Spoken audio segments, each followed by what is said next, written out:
quel profil cette formation? Cette formation vise les codeurs, vise les programmateurs, vise les personnes qui veulent aller dans l'édition de jeux. Moi qui joue sur des jeux de simulation ou même d'arcade comme GTA V, Assetto Corsa ou même Minecraft.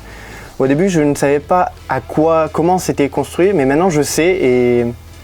Donc c'est pour construire du jeu vidéo? C'est pour construire le jeu vidéo, c'est pour donner le moteur du jeu vidéo. Est-ce qu'au niveau graphique, tu vas beaucoup travailler dessus ou tu es vraiment concentré juste sur la scénarisation, sur la construction, sur les développements? C'est pour le développement du niveau, pour le développement du moteur, c'est pour le développement des physiques du jeu. Quels sont les contenus qui sont fournis dans ce cours? Alors les contenus de ces cours, d'abord il faut bien expliquer que c'est une formation en 3 ans, très complète, avec des basiques qui sont forcément maths, physique, plus des contenus assez techniques bien sûr, orientés sur tout ce qui est intégration des jeux vidéo. Il ne faut pas oublier non plus que l'économie du jeu vidéo, elle est abordée. Qu'est-ce que c'est que ce secteur? On aborde aussi ces formations par des projets, par des approches projets. Alors, combien de temps pour la formation? Cette formation dure 3 ans, mais pas 3 années d'études. Tu veux dire qu'il y a aussi beaucoup de stages, c'est ça? Oui, il y a des stages en entreprise. Oui, il y a des projets aussi au sein de cette formation. C'est pour nous mettre dans l'ambiance, dans l'optique de notre futur travail, puisque, il faut le dire, ce bachelor est fait pour nous former à notre futur prochain travail. Ouais. Bien, Léo, faut-il un bac général alors pour rentrer? Non, les bacs visés sont plus les bacs technologiques, oui. Mais aussi les bacs pro. Bacs technologiques, je peux les citer, STI 2D et STL. Mais je peux quand même rentrer avec un bac général? Oui.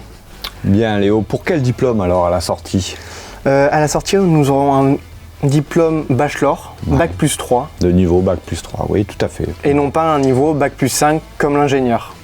Pour quel métier ce bachelor est destiné à l'étudiant qui veut monter son propre jeu, qui veut créer son propre jeu, qui veut créer son propre moteur de jeu? Et si je veux participer à des environnements très très riches de développement, c'est aussi pour ça? Oui, c'est aussi pour ça.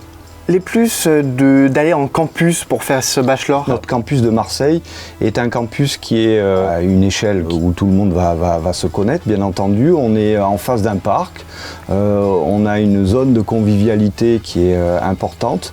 Donc le plus de ce campus, c'est vraiment l'interaction entre tous nos élèves, tous les étudiants. Doit-on aller à l'étranger pour ce bachelor? L'obligation d'aller à l'étranger est inscrite dans le bachelor, effectivement, et on doit faire 1 mois et demi à l'étranger. L'intérêt de l'étranger, c'est bien sûr des ouvertures vers d'autres cultures. Ce bachelor, c'est pour devenir gamer pro? Non, c'est pour devenir développeur, pour travailler dans l'édition de jeux, pour travailler dans des grandes entreprises comme Ubisoft, Rockstar, ou même Mojang pour Minecraft par exemple. Est-ce qu'il faut s'équiper alors d'un PC de gamer pour cette formation? Non, il ne faut pas s'équiper d'un PC gamer, il est fourni par l'école.